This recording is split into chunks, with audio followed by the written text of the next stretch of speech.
Artinya saya masih berdiri di tengah, saya masih bersikap searif-arifnya, selembut-lembutnya kepada semua pihak.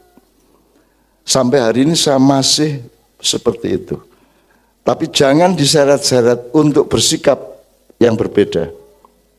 Karena engkau beri alasan yang sah untuk bersikap berbeda. Jadi kalau ada orang menghina benar, pada suatu hari saya akan membela yang benar-benar dihina ini. Jadi kalau ada yang menghina dan dihina, pasti saya membela yang dihina. Kalau ada yang dihancurkan, saya akan membela yang dihancurkan. Kalau ada yang lemah, saya pasti ada di yang lemah itu. Dan sekarang saya masih di tengah-tengah. Saya belum miring ke yang kuat maupun yang lemah. Tapi kalau nanti lebih teraniaya lagi yang lemah ini, saya pasti akan tunjukkan bahwa saya di situ. Ayo wis, kita lakukan perang di malam hari.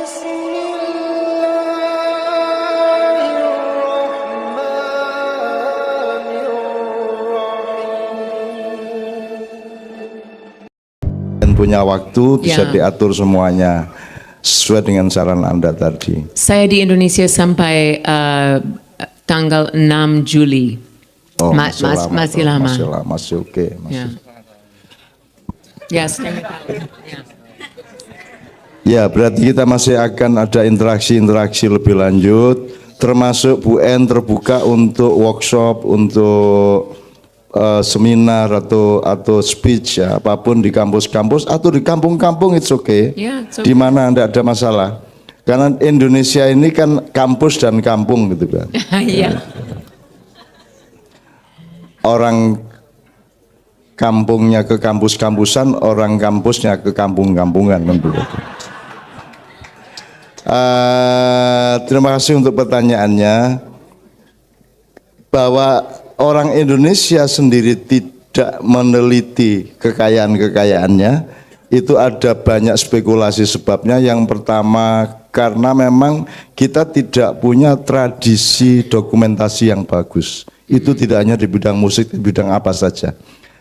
Misalnya di bidang kesehatan, kedokteran, obat-obatan, kita punya khasanah luar biasa, tetapi kita tidak tertib mencatatnya, dan itu kekalahan kita dari masyarakat barat. Misalnya sekarang Mas Iman Budi Santoso, Anda tahu yang pimpinan Sabana, sedang meneliti nama-nama desa, Bu En. Jadi bedanya di barat, di Arab dan di Indonesia, terutama di Jawa. Di Jawa itu setiap nama desa atau nama orang itu berangkat dari ide, berangkat dari doa, berangkat dari aspirasi atau inspirasi. Jadi seseorang diberi nama dengan makna yang jelas. Nah, dia meneliti nama desa-desa. Dan nama desa itu ternyata kebanyakan diambil dari pohon, Bu. Dari pohon. Dari nama pohon. Dan yang terbanyak itu adalah yang biasanya 2 kata atau sampai 3 kata. Misalnya di Kebumen itu ada Dudukulon, ada desa Dudukulon, ada desa Duduwetan. Ada itu. Itu bukunya kalau sudah terbit saya kira sangat bagus untuk kita ketahui bersama. Yang paling banyak dipakai itu adalah jati. Jadi pohon jati itu pohon utama terutama bagi orang Jawa. Karena dia juga secara epistemologi dia mengandung kata yang sangat filosofis bagi orang Jawa, yaitu jati. Jati means the real, sejati means the real truth ya, the real of you, that's sejati ning menungso. Jadi jati ngaleh, jati warna, pokoknya kata jati ini dipakai sangat banyak desa. Nomor 2 Mojo Pahit, Mojo Ngapit, Mojo. Nomor 3 Tanjung Priok, Tanjung. Jadi dan semua itu pohon. Mojo juga pohon. Mojo juga pohon. Jadi ada buah maja ya. Ini menarik kalau di negara kita banyak nama tempat dari nama Indian names seperti Minnesota, Massachusetts, Iowa, Ohio. Semua itu suku orang asli Amerika. dan tempat-tempat sudah ada nama sebelum orang dari Inggris dan dari Eropa masuk ke Amerika, dan alhamdulillah the names are still there to remind us, mengingatkan kami bagaimana penting orang India, American Indians are in the United States. Jadi apapun, so many names are from Indians. Ya.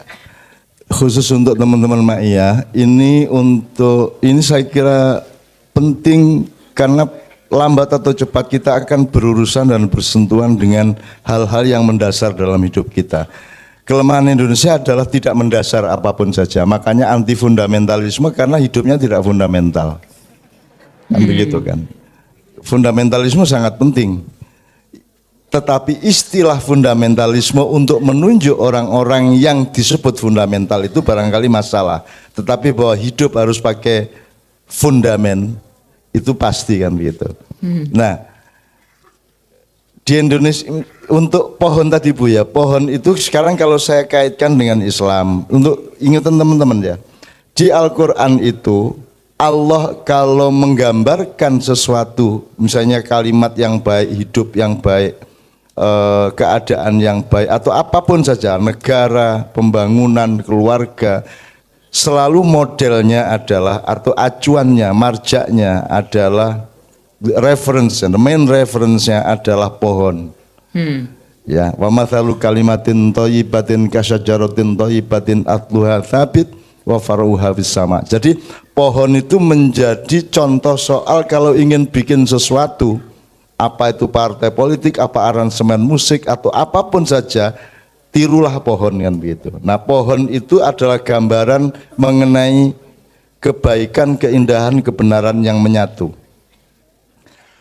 Jadi pohon itu selalu hidup bersama dengan lain-lainnya, dan biasanya di satu lingkar di mana pohon-pohon itu hidup namanya kebun, kan begitu?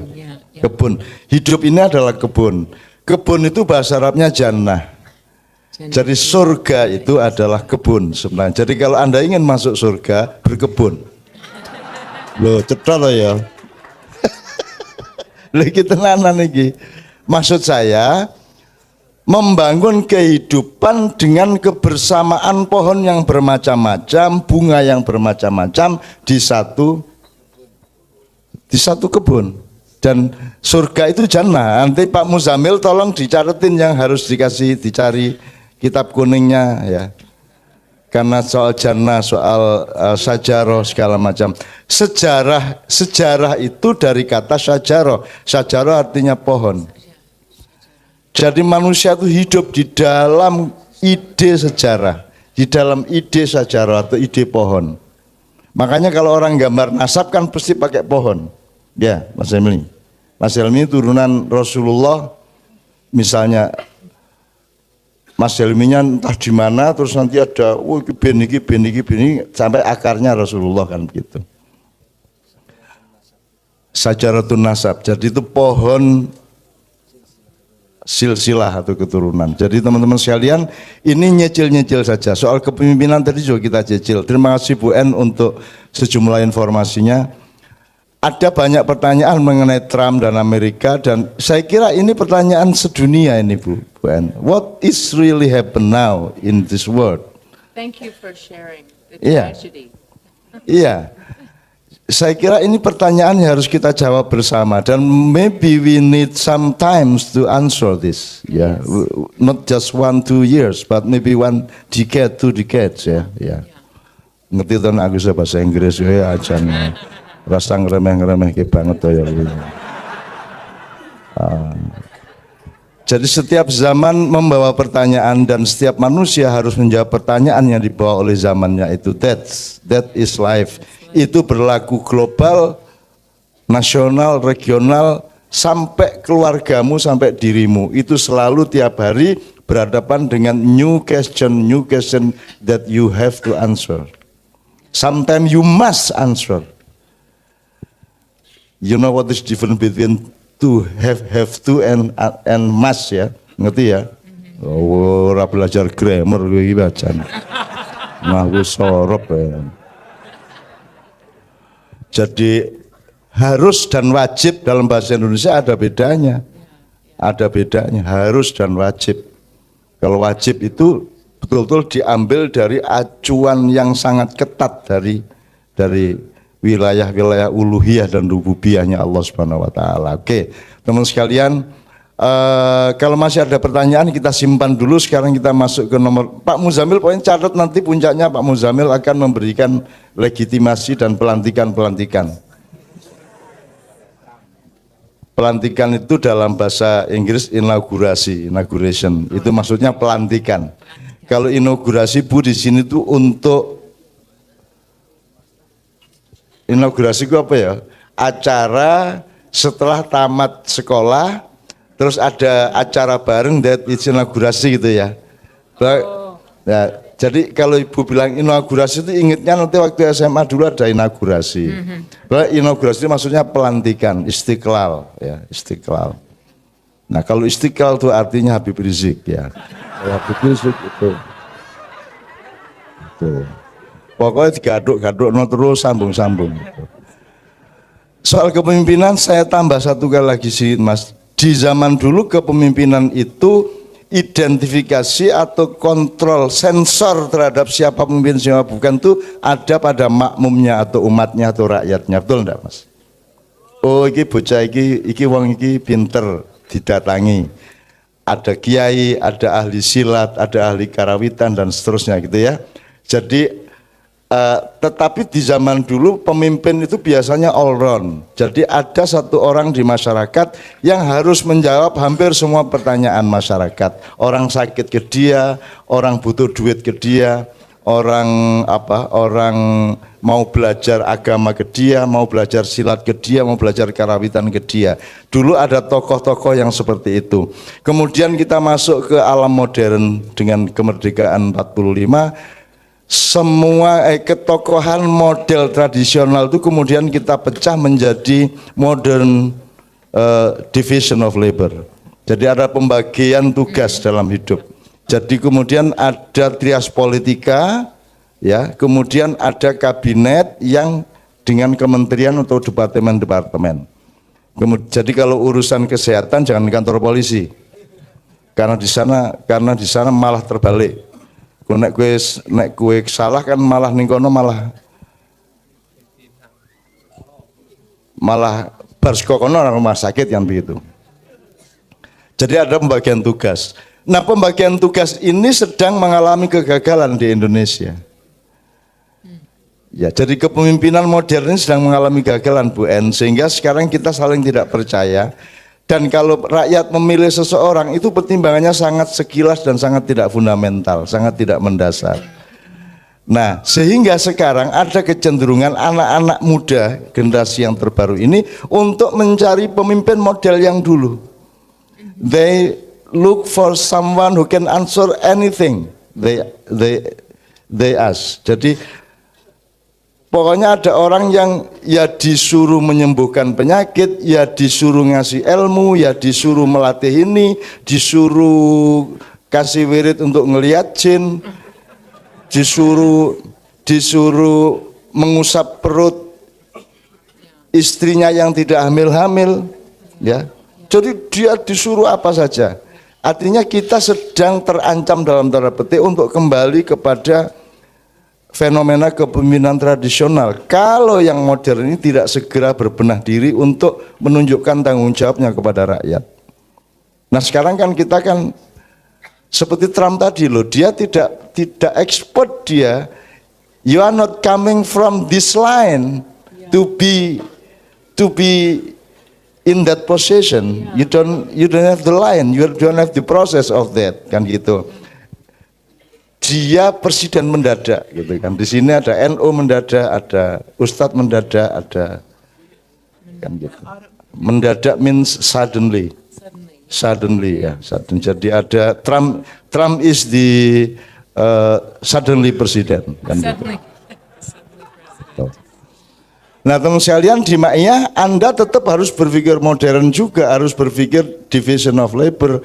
Anda tidak boleh menggantungkan semuanya kepada saya, gampangannya gitu. Tidak semuanya harus saya tangani, tidak semua saya bisa menjawab. Saya tidak bisa menjawab apa-apa.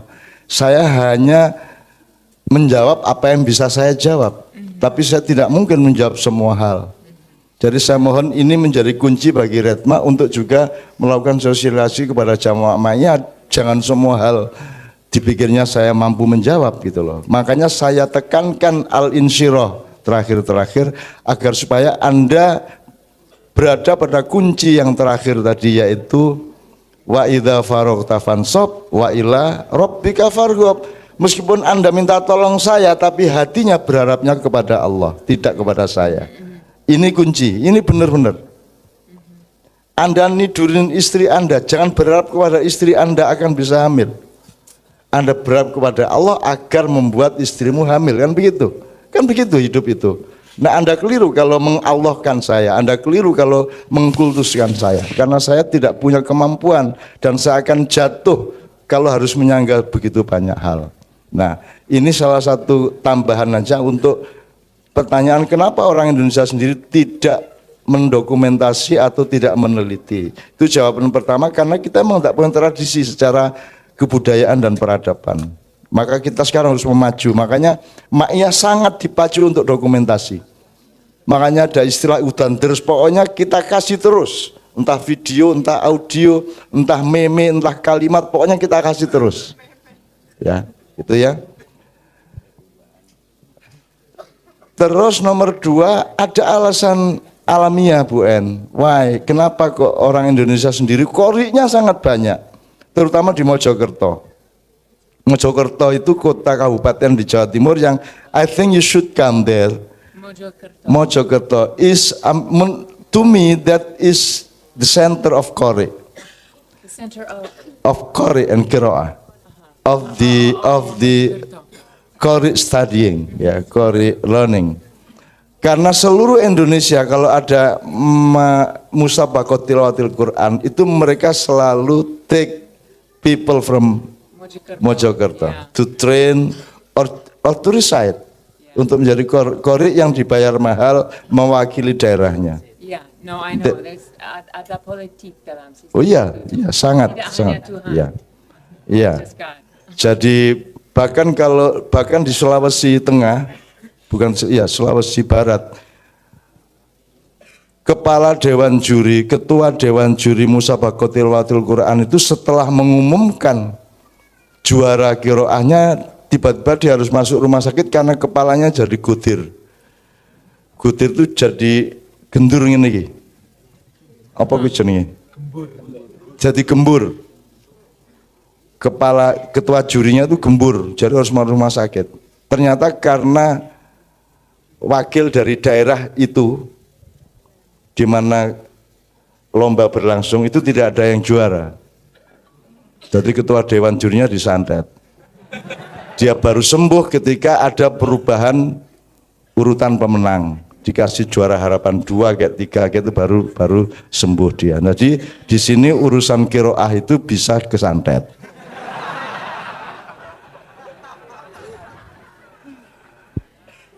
Sebagaimana tertulis di truk-truk di belakang itu, cinta ditolak, dukun bertindak, kan gitu kan, gitu.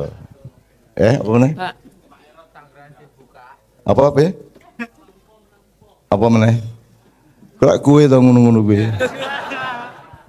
Oke.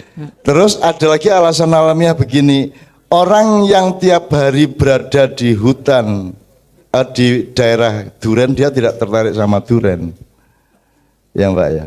Di sini durian.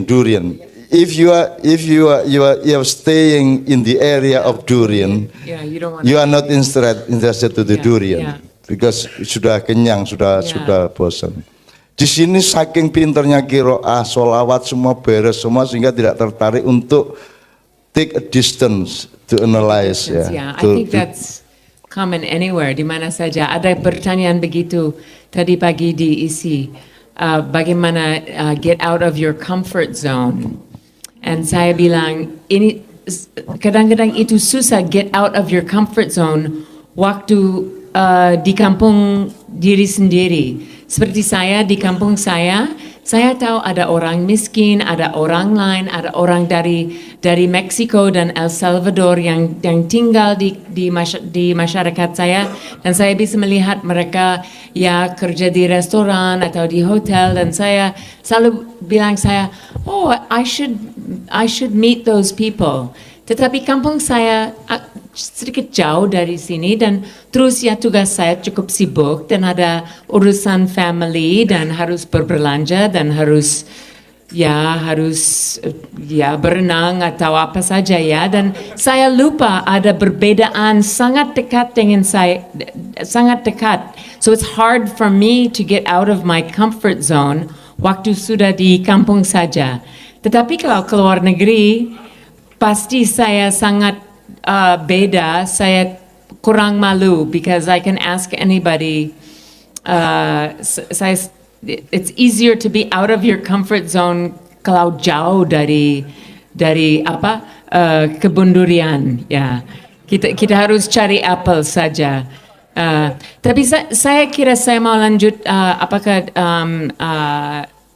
ngomong Bapak itu tentang penelitian, dan ini juga masalah di negara saya juga, dan saya kira di seluruh barat. Oleh karena sekarang kita cari uang dan mau menjadi orang bisnis. So the humanities seperti sejarah, antropologi, sosiologi, musik, sastra dan seterusnya turun dari pemandangan status dalam studi S1 atau dalam profesor. Kalau saya naik tangga di jurusan musik dan ada teman yang naik tangga di jurusan ekonomi, siapa akan cari uang lebih cepat? Pasti ekonomi akan masuk dengan gaji 2 kali buat saya. So bapak saya bilang kalau academia is a calling, ini dipanggil. Pasti itu satu profesi yang saya sangat cintai ya. Tetapi it's really a calling kalau mau mencari pengetahuan yang suka mengajar, suka belajar terus selama hidupnya, itu seperti panggilan dari jauh ya, tidak bisa menolak itu. Tapi kita harus mengakui bahwa humanities turun the economic scale and the scale of prestige oleh karena orang mau cari uang, mau kalau ikut S3 mau keluar dengan job bagus ya. So it's definitely itu fenomena cukup besar di Amerika pasti. Terima kasih Bu En. Oke teman sekalian, sebelum Pak Muzamil saya ingin nyumbang kunci sedikit kepada Anda yang sudah di Makyan kemarin. Ini mohon Pak Muzamil juga merespon. Saya akan persingkat begini. Jadi Islam itu tidak dimulai dari Iqra. Bukan Iqra diwahyukan kemudian seluruh Quran terus terjadi Islam. Oke, itu juga Islam, tetapi dia tidak pertama kali. Alasannya satu, kalau Islam dimulai dari Iqra, berarti sampai Rasulullah berumur 40 tahun, dia belum Islam. Betul enggak? Berarti nabi-nabi yang lain juga belum Islam. Ya, terus berarti nikahnya Nabi Muhammad juga tidak sah? Tidak sah. Secara Islam. Berarti Nabi Muhammad anak jadah. Nah, ya. Dan seterusnya, dan sangat banyak, dan semua nabi-nabi yang lain juga tidak ada yang nikah secara sah. Oke. Ini kan hancur lebur ini, alasan ini menghancur leburkan pandangan itu. Satu. Kalau ditambah dikit, Rasulullah itu sebelum Iqra dia sudah lulus menjadi manusia kamil, sudah al-amin, dia sudah puncak menjadi manusia yang sangat bisa dipercaya dan mendapat gelar al-amin, itu semacam S3 kemanusiaan yang cum laude.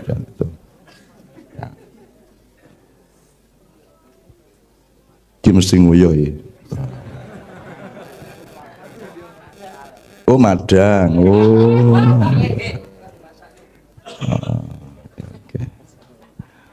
Oke.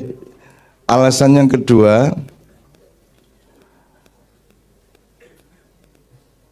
apakah mungkin Allah menciptakan sesuatu yang tidak bersifat Islam? Apa ana Gusti Allah nggawe barang sing dudu Islam? Kan yang bukan Islam kan yang apa? Yang kufur, yang syirik, yang kan gitu ya. Apa mungkin Allah menciptakan sesuatu yang sifatnya tidak Islam? Islam itu maksud saya sesuatu proses yang membuat pelakunya itu sampai kembali kepada Allah, dari innalillahi menjadi ilaihi rajiun. Gitu ya, jelas ya. Apa mungkin Allah menciptakan sesuatu yang tidak Islam? Islam itu nanti Pak Muzamil tolong jelaskan. Dia kata sin lam mim itu punya 16 fundamen dalam nahwu sorob kalau tidak salah. 16 fundamen. Ada salama, saluma, ada silmun, ada salama, ada salima, ada macam-macam, ada 16. Sulam, ada 16 kemungkinan dasarnya. Berarti variabelnya bisa berpuluh-puluh atau bahkan beratus-ratus. Jadi teman-teman sekalian, Islam itu tidak dimulai dari Iqra. Iqra adalah awal dari kesempurnaan Islam. Kesempurnaan secara alam, secara natural sudah sempurna sejak sebelumnya. Begitu Allah bilang kun, dia sudah sempurna. Tidak saya perpanjang ya. Kemudian kesempurnaan secara kebudayaan sudah pernah sempurna. Misalnya di zaman pemerintahan Yusuf, di zaman pemerintahan Sulaiman dan Daud, dia sudah sempurna Islamnya. Jadi tidak benar bahwa Islam dimulai Iqra. Ya, oke. Terus kalau gitu dimulai dari mana? Apa dimulai dari Nabi Adam? Wa 'allama Adamal asma'a kullaha tsumma 'allama al-malaikah. Enggak. Singkat kata, pertanyaan saya tadi, semua yang diciptakan Allah adalah satu sistem, satu metabolisme, satu organisme, satu tata nilai, satu tata proses, satu tata kelola yang membuat ilaihi rajiun. Semua itu nanti akan kembali kepada Allah. Apa saja? Apa saja, materi maupun rohani. Ya, pohon atau laut, darat atau pohon atau apapun saja. Jadi teman-teman sekalian, kalau saya, Islam itu begitu Allah menciptakan sesuatu itu Islamnya diciptakan. Karena Anda tahu toh, kalau alam kan 100% taat kepada Tuhan. Berputarnya bumi mengelilingi matahari, bulan mengelilingi bumi, dan semua sistem rotasi galaksi dan alam semesta ini semua bersifat menyelamatkan supaya pada akhirnya kembali bertauhid kepada Allah, kan begitu. Jadi Islam dimulai dari apa kalau gitu? Kata pertama sehingga Islam dimulai itu apa? Kun. Nah Pak Muzamil tolong dalam nafus sorob. Selama ini terjemahnya kan Pak, innama amruhu idza arada syai'an ayyakula lahu kun fayakun. Terjemahnya jadilah. Jadi maka jadilah. Bener nggak ini? Jadilah itu berarti past tense, past present tense atau past continuous tense atau what? Kunnya amar. Kunnya amar. Yakun. Iya, yakun itu berarti apa? Tense apa dia? Continuous tense. Present continuous tense. Saya ini hanya ingin menunjukkan bahwa Muzamil juga bisa bahasa Inggris. Oh, I can speak English. Oke, Baik. ya nanti tolong dijelaskan. Jadi teman-teman sekalian, bukan menurut saya, kalau rasa bahasa Indonesia saya bukan jadi maka jadilah. Kalau jadilah wis dadi toh. Tak liwat mateng kan gitu. Ya dah. Ya toh? Tak ulek pedes kan begitu. Jadi bukan jadilah. Jadi maka berlangsunglah. Jadi berlangsunglah Islam. Seluruh tata kosmos, pohon-pohonan, semua alam semesta, semua makhluk-makhluk Tuhan itu semua melakukan Islam. Jadi Islam itu bukan benda. Islam itu adalah perilaku. Islam itu program. Islam itu aplikasi. Gitu loh. Kalau alam ini sudah pasti beres, selamat di depan Allah. Nah, manusia diberi jarak oleh Allah untuk berinisiatif proaktif menyelamatkan dirinya di depan Allah. Islam adalah Anda selamat di depan Tuhan, kan begitu. Makanya negara bukan baldatun thayyibatun tok, tapi harus warabun ghafur. Kalau baldatun thayyibun gemah ripah jinawi tidak cukup, harus diampuni oleh Allah semua prosesnya. Maka disebut warabun ghafur. Kalau alam sudah jelas selamat di depan Allah. Jadi tidak ada kok wit jati mlebu neraka ora ono. Ana asu mlebu neraka ora ono. Ya ta? Kejaba kowe. Gitu. Nek kowe iya berarti aku ya iya kan gitu. Jadi maksud saya teman-teman sekalian, semua yang diciptakan Allah itu namanya Islam. Islam is adverb to liberate, to save. Ya, to save. Jadi everything.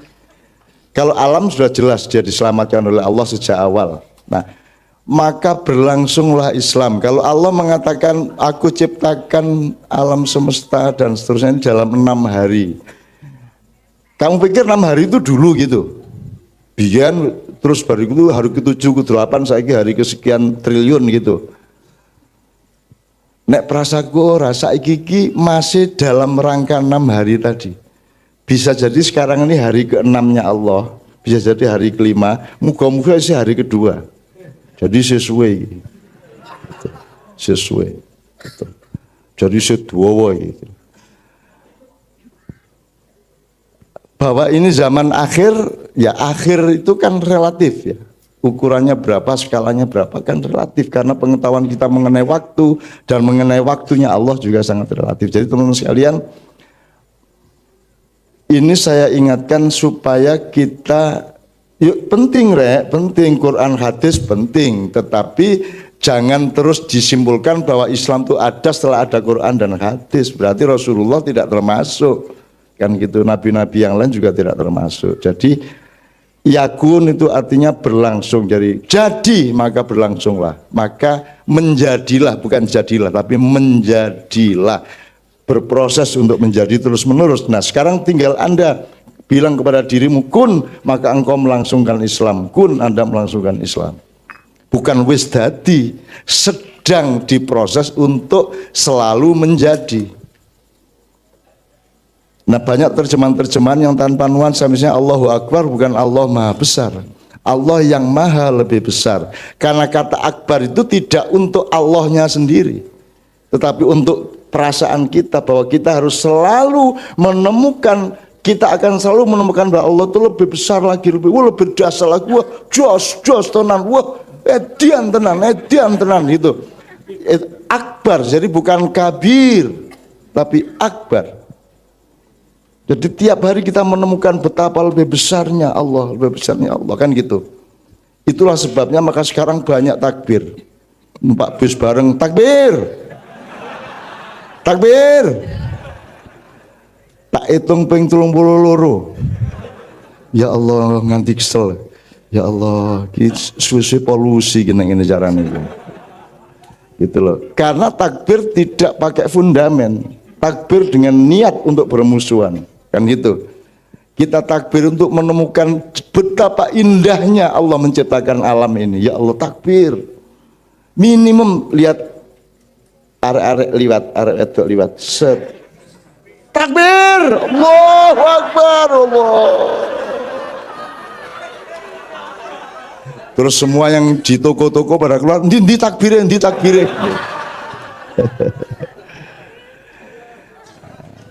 Gitu kan, everything happen for reason ya, for reason. Jadi if you say Allahu Akbar, what is the reason actually? What is the basic of that? What is the source of that kan gitu? Apa basicnya apa? What is the reason to say Allahu Akbar kan gitu. Nah malam ini kita mencoba menemukan ya Allah ya Allah. Jadi begitu Allah bilang kun, berlangsunglah Islam. Kalau Anda mengatakan bagaimana tuh Amerika katanya negara kafir kok hukumnya bagus ya, sistemnya bagus misalnya. Ya karena Anda cara berpikirnya masih pra penciptaan Allah. Masih prakun gitu. Jadi sekarang ada istilah prakun gitu. Cara berpikirmu saya prakun, begitu kun itu Islam berlangsung. Jadi kalau ada sistem hukum yang bagus, rakyat terlindungi, orang-orang semua bersilaturahmi dengan baik, peace each other, that is Islam. Artinya save is each other, that is Islam. Kan bedanya adat administrasi apa tidak kan gitu. Bedanya orang baca syahadat atau tidak. Jadi kita bergerak antara syahadat resmi dengan berlangsungnya Islam secara moral, secara cinta, secara ilmu kan gitu. Nah, Anda milih yang mana? Jangan disuruh milih. Yang benar itu yang penting bersyahadat dan sholat beribadah ataukah kelakuan baik.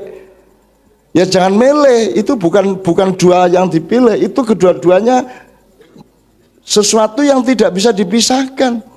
Tidak mungkin Anda sholat tapi berkelakuan buruk, berarti bohong sholatmu, kan begitu. Tidak mungkin kamu berkelakuan baik tapi kamu tidak sholat, berarti belum sempurna logika sholat, sempurna logika kelakuanmu, kan begitu. Kan Anda sholat kan tidak hanya karena Allah nyuruh, tapi karena Anda sendiri punya kesadaran, mosok saya tidak terima kasih sama Tuhan, mau cuma 5 kali sehari aja. Anda kan boleh aku tambahi sholat itu. Ya Allah, kalau engkau membolehkan aku sholat subuh 25 rakaat, tapi karena engkau haramkan ya sudah 2 aja tidak apa-apa.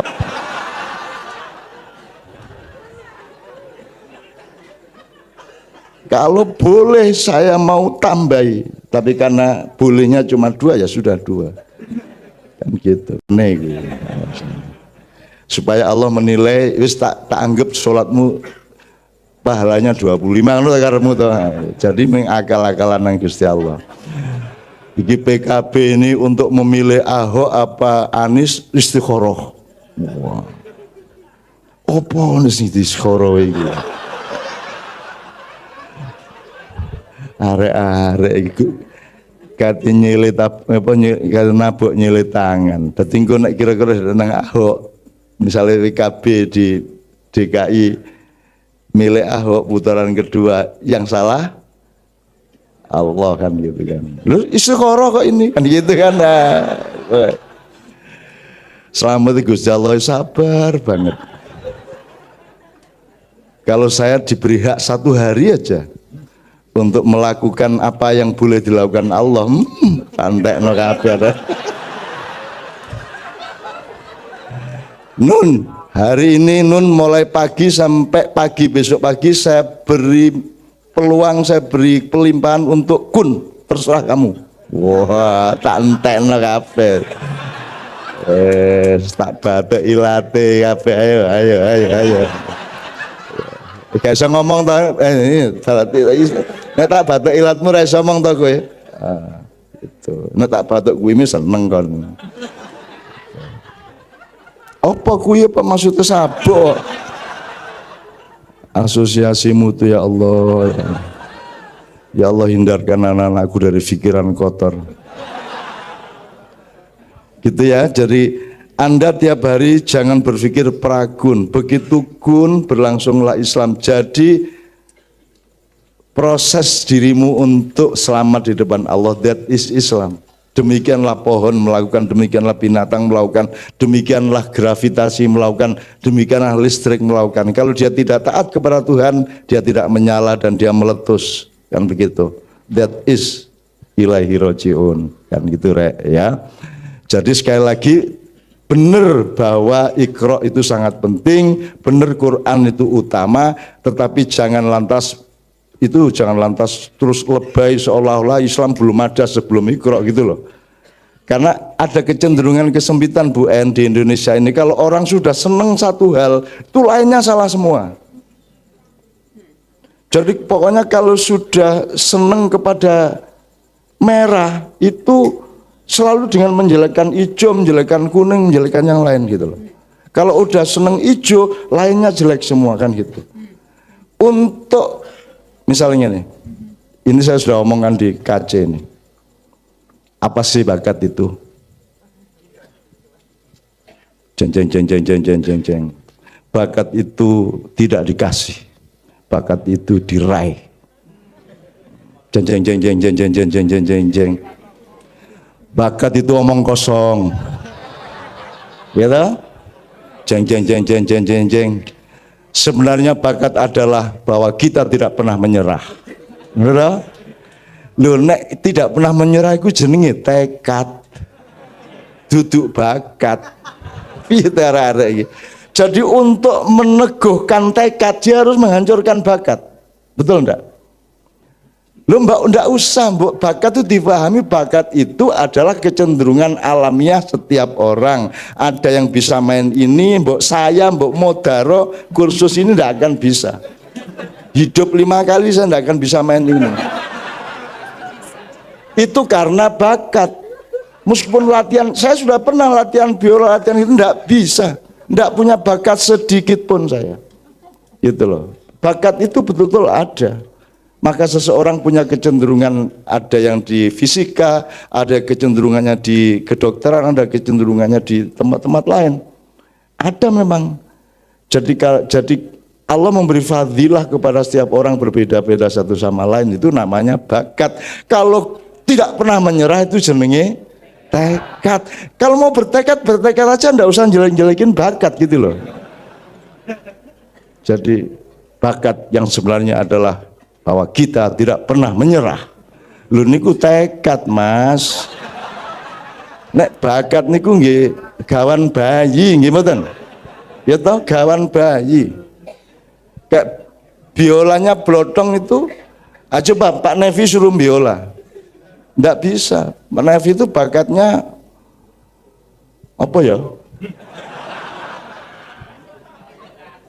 Itu loh teman sekalian. Saya paham kenapa orang punya kecenderungan seperti itu, tapi mbok agak seimbang berpikirnya. Kalau di Ma'iyah ini kan kita belajar dan berlatih seimbang berpikir. Yo bakat yo penting, gitu loh.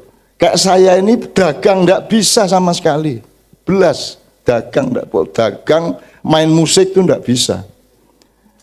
Nek menggagas musik bisa, tapi tanganku ki ra iso, Mas.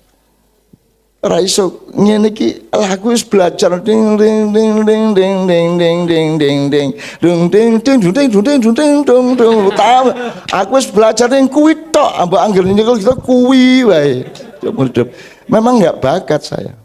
Termasuk saya nggak bakat memelihara kuda, bakat saya memelihara kambing. Itu juga bakat. Cuman kita belum riset aja. Gitu loh. Bahwa ada kecenderungan jodoh azwaj itu kan bakat, Pak. Azwaj itu artinya ada jodoh manusia dengan entah dengan lawan jenis, entah dengan sesuatu hal. Ada orang yang meludah itu jadi. Itu geni, meludah jadi. Kayak Gontor itu bikin pesantren, dari pesantren. Terus saingannya Indomaret lah Gontor itu. Saya ini nggak bisa bikin pesantren, dia apa no nggak iso, nggak bisa saya, nggak, wong saya nggak bisa mandek kok. Ya pesantren piye, santriku kapan mengaku rono, pas setrika ngene, sret. Kapan nggak bisa? Bukan soal teknis saja, memang saya tidak mampu duduk di suatu tempat seperti itu. Jadi bakat itu ada. Jadi teman sekalian, kalau Anda Islam, misalnya ini, wes, nyun sewu ya, ini ada penistaan terhadap surat Al-Maidah. Gitu ya. Terus orang Islam merasa bahwa ini yang dilecehkan adalah Islam, gitu kan? Yang dilecehkan adalah Al-Qur'an. Ini Al-Maidah, ini Quran. Quran ini punya siapa ini? Punya Allah. Terus yang menistakan ini punya Tuhan enggak? Tuhannya sama enggak? Oh, jadi dia menistakan Tuhannya sendiri. Iya ceritanya. Lu kan Tuhannya kan sama toh. Yang bikin surat Al-Maidah sama, yang mengejek surat Al-Maidah Tuhannya sama. Jadi yang dilecehkan ini umat Islam apa Tuhan? Oh, jadi yang menistakan ini menistakan Tuhannya sendiri, gitu. Kalau gitu siapa yang paling dinistakan? Orang Islam, apa agama Islam, apa Tuhan? Tuhan. Ya kalau gitu urusannya dia sama Tuhan loh kalau gitu. Nomor satu loh.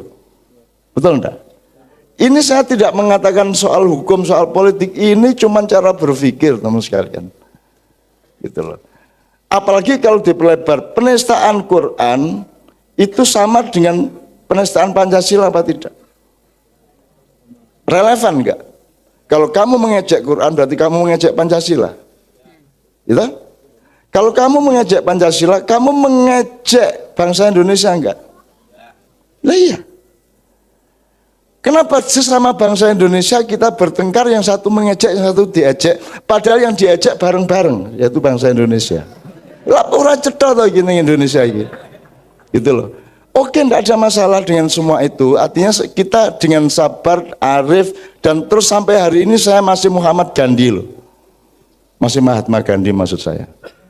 Artinya saya masih berdiri di tengah, saya masih bersikap searif-arifnya, selembut-lembutnya kepada semua pihak. Sampai hari ini saya masih seperti itu. Tapi jangan diseret-seret untuk bersikap yang berbeda. Karena engkau beri alasan yang sah untuk bersikap berbeda.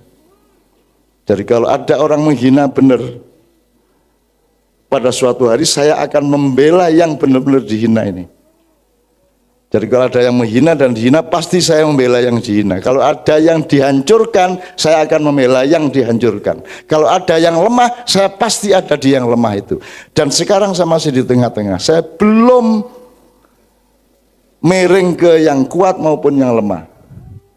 Tapi kalau nanti lebih teraniaya lagi yang lemah ini, saya pasti akan tunjukkan bahwa saya di situ. Ayo wis, kita lakukan perang di malam hari. Itu. Pak Muzamil tolong jelaskan perang di malam hari lo ya. Tolong dimaknai, tolong ditafsirkan bareng-bareng nanti di kelompok-kelompok. Apa? Harbul Laila. Harbul Laila apa ya? Lailatul Harbul Laila. Harbul Laila. Jadi perang di malam hari. Jadi perang di malam hari itu ngerti maknanya toh? Kita ketembak enggak tahu siapa yang menembak. Jadi kalau engkau menembak juga jangan ada yang tahu bahwa kau yang menembak, kan itu malam hari namanya. Jadi sekarang ini Anda harus mencari kemampuan untuk sabda Rasulullah ini perang di malam hari sekarang ini. Itu kata Pak Muzamil. Oke, sekarang tepuk tangan untuk beliau Pak Muzamil. Saya persilakan. Bu M, are you okay here? Ya, atau saya bisa istirahat di belakang sama seniman. Oke, Bu. Oke, Oke, boleh? you can stay there. Oke. Oke. Istarih, nah. Ya, istirahat. Istarih. أنا تعبانة شوي. Ya. Tastarihi walakin la tanami ya. Tanami itu artinya nandur ya. Maksudnya tanam itu nek lanang, nek tanami wedok itu artinya turu gitu. Tafadhol. Bisa lewat somewhere Bu ya. Oke. Nanti kita masih bisa lagi Bu ya. We still have another collaboration. Ya. Oke teman sekalian, kita dengarkan Pak Muzamil. Setelah itu Pak Mustafa. Ya, fadhal Pak Muzamil. Assalamualaikum warahmatullahi wabarakatuh.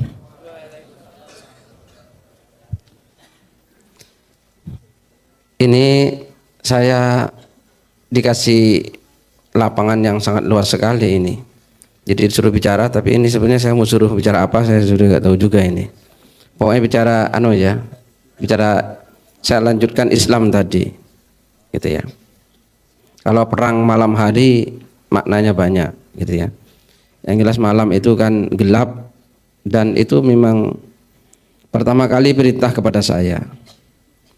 Karena surat Al-Muzammil itu ya ayyuhal muzammil qumil laila illa qalila. Nah itu ya, wahai muzammil, bangunlah kamu di malam hari kecuali sedikit. Jadi saya itu memang diperintahkan untuk selalu gelap-gelapan, berteman dengan malam, gitu ya. Qumil laila illa qalila. Bangunlah kamu al-laila di malam hari illa qalila, kecuali sedikit, kecuali berarti banyak bangunnya. Tapi oleh Allah dikasih keringanan lagi, nisfahu, atau separuh malam, auzid alaihi, atau tambahi, ya, warattilil Qur'ana tartila, dan seterusnya, dan tartillah Quran. Maka saya itu, tugas saya sebenarnya hanya itu, ya, sesuai dengan nama saya. Jadi supaya apa, tombok hati itu loh, zikir wengi ingkang suwe, terus bangun malam. Bangun malam apa? Bukan. Zikir wengi ingkang suwe, zikir. Terus tangi wengi apa, Pak?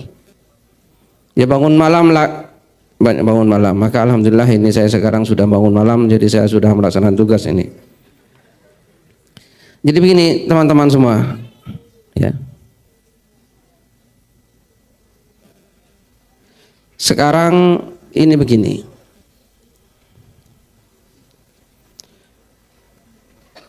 Ada dua kiai yang kontras sekarang ini, ada dua kiai yang kontras. Gitu ya.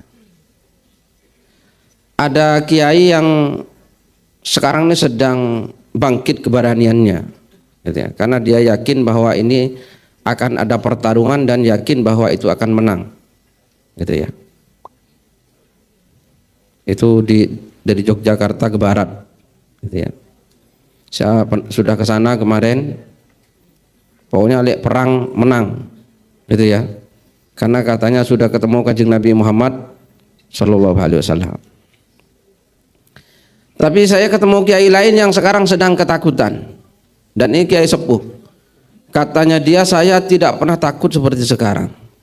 Nah ini, saya takut katanya. Nah, berarti kalau ini kita bicara dalam konteks Islam tadi, jadi ini Islam sedang terancam, gitu ya. Islam sedang terancam situasinya sekarang.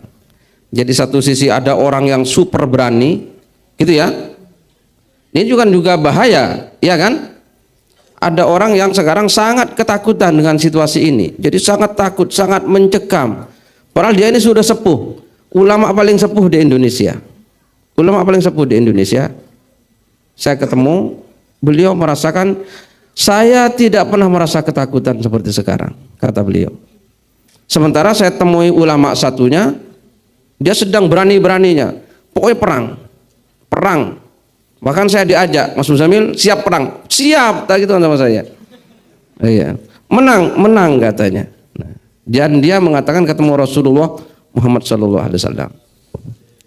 Sementara yang satunya sedang ketakutan. Dan ini kayak sepuh, lebih sepuh lagi daripada yang satunya.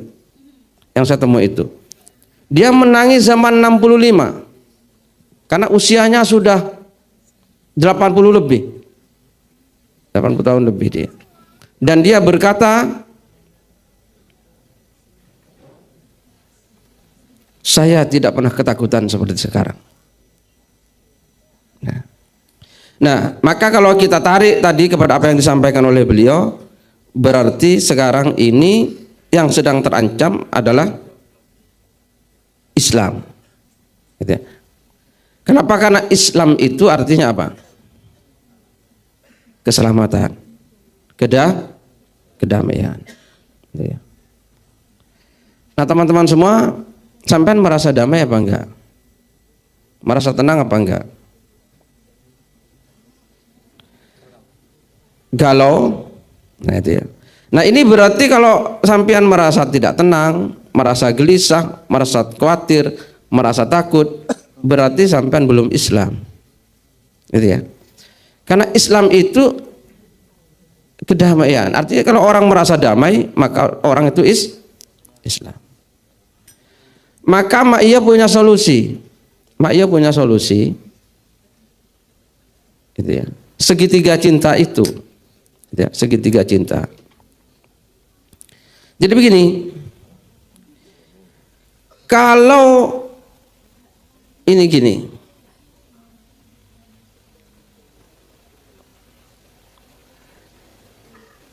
Kita punya pandang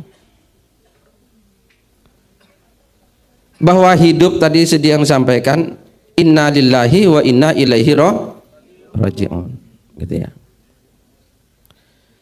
Kita dari Allah dan akan kembali kepada Allah. Kan sebetulnya tidak ada rasa takut itu. Masih punya rasa takut?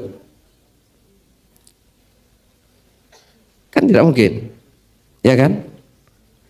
Masih takut kalau kita sudah yakin kapanpun akan mati. Mati saiki, mati sesuk, setahun lagi sama saja. Kembali kepada Allah. Sampai takut mati kalau gitu? Hah? Berarti belum Islam. Belum Islam.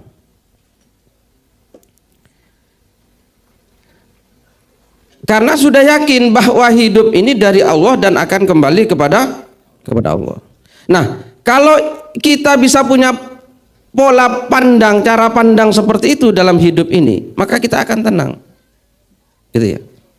Jadi apa yang terjadi itu hanya bagian dari ujian kita dalam rangka kembali kepada Allah Subhanahu wa taala. Gitu.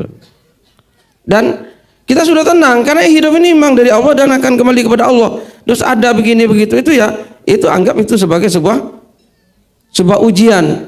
Nah, sekarang orang yang akhirnya merasa terancam, gelisah karena kiblat hatinya kepada yang lain.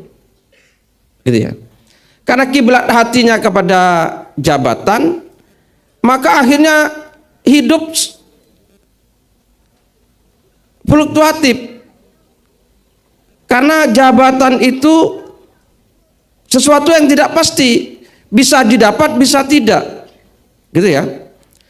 Kalau kiblat hatinya itu kepada dunia, maka orang akan fluktuatif, akan senang susah dan ini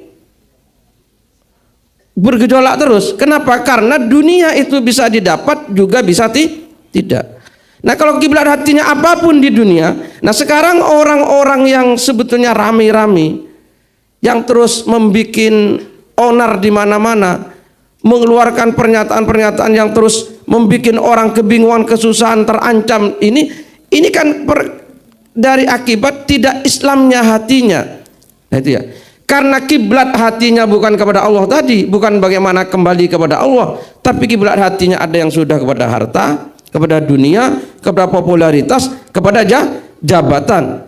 Maka ini, nah tapi kalau kita Islam itu kiblat. Nah ini maka ini mari kita semua bicarakan ya teman-teman semua, bicarakan semua apapun di dunia dengan tetap kiblatnya hati kepada Allah. Allah di depan sampean, gitu ya. Allah di depan kita. Ya Allah, hidupku itu dari Engkau dan akan kembali kepada Engkau. Nah kalau seperti itu kita ini enteng hidup. Rabi alhamdulillah, ora rabi rapopo. Lo kan gitu. Sing penting derek Gusti Allah. Kan itu nggih. Kula ya Allah lek pancen kersane jenengan niku rabi apik, Kulo tak rabi, lek boten rabi. Sing penting jenengan. Nah kan enak segitu. Nah sekarang orang ini jabatan jadi begitu besarnya, diperjuangkan dengan begitu besarnya biaya, baik biaya ekonomi, biaya sosial, biaya macam-macam, mengorbankan solidaritas, mengorbankan persaudaraan, persatuan, bahkan sampai keluar kata-kata yang membuat orang semua terancam. Itu ya. Jadi sekarang teman-teman, kalau mau bicara kafir, ya kafir. Kalau Islam kan yang mendamaikan, ya kan? Orang yang paling kafir sekarang kan Ahok. Ya apa enggak? Orang yang paling kafir di Indonesia itu Ahok. Gara-gara omongannya dia sampai ada aksi 411 yang sekian juta orang itu. Gara-gara omongan dia sampai aksi 212, sampai ada sidang pengadilan, sampai ada saling tuntut satu sama lain. Setelah Ahok dituntut ke pengadilan, apa? Balik Habib Rizik pimpinan Nasdem tuntut sini, tuntut wah pokoknya semua orang. Ini kan kekafiran ini namanya. Karena keislaman itu mendamaikan, gitu ya. Jadi kalau orang itu bisa mengeluarkan ucapan yang mendamaikan, membuat orang tenang, membuat orang aman, itu Islam. Nah, maka gak usah ada pembelaan lagi. Apa Muslim tapi adil?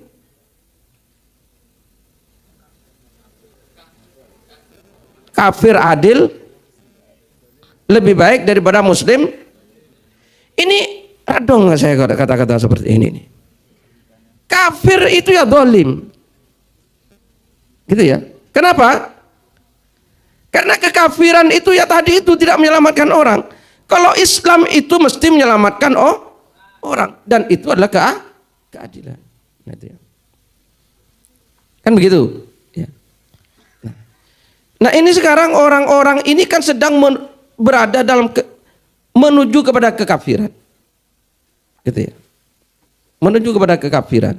Jadi akhirnya yang terjadi ketidaktenangan bersama, kegalauan bersama, kesedihan bersama, gitu ya. Gara-gara ini hatinya tidak berkiblat kepada Allah Subhanahu wa taala. Nah, kalau orang itu memang Islam, orang itu ya nyalon wakil kota nyalon gubernur kan sudah jelas, ya Allah saya ini dicalonkan, nggak boleh nyalon loh ya, nggak boleh nyalon dalam Islam, nggak boleh. Dalam Islam tidak boleh mencalonkan, gitu ya, nggak boleh. Jadi kalau orang mencalonkan diri itu Pak Mos, ini sebetulnya sudah sedikit goyah dari Islam, sedikit goyah.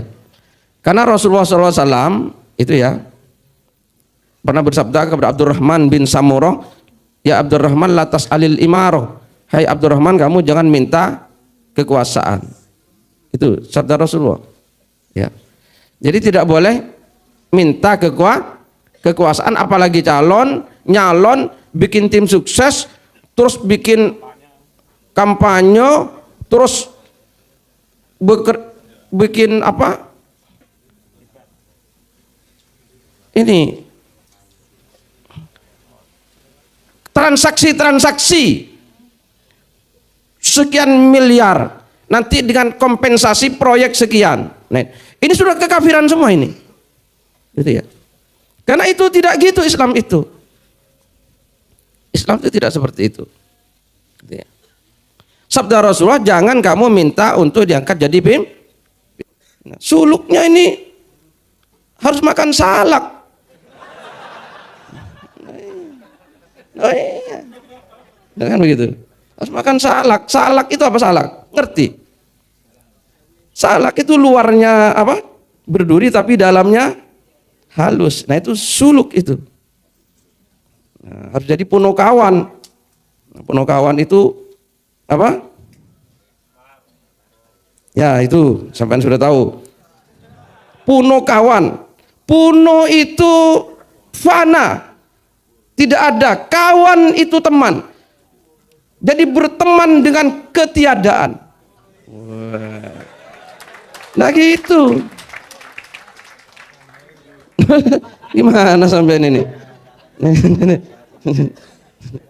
Wah, are-are. Ya kan? Berteman dengan ketiadaan. Berteman dengan kesunyian. Nah, kawan, puno, kawan. Nah, itu. Wes, apa itu tadi? Apa? Apa pono itu? Apa?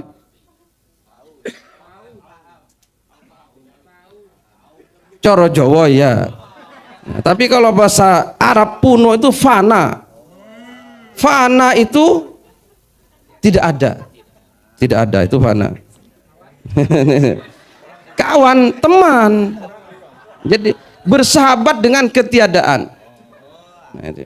Ini gabungan antara bahasa Indonesia dan bahasa Arab. Sunan Kalijogo. Gimana? Sunan Kalijogo itu ya Arab, yo Jawa, yo Indonesia dikuasai semua. Madura juga iya. Puno itu bahasa Maduranya tidak ada juga sama. Puno itu ponah, ponah itu sama dengan punah. Ponah, puno itu ponah atau punah, berteman dengan kepunahan. Nah, itu ya. Bahasa Madura itu juga Pono kawan. Jadi itu suluknya dan seterusnya. Tadi saya bicara apa ya? Bicara apa, Bang? Apa? Apa?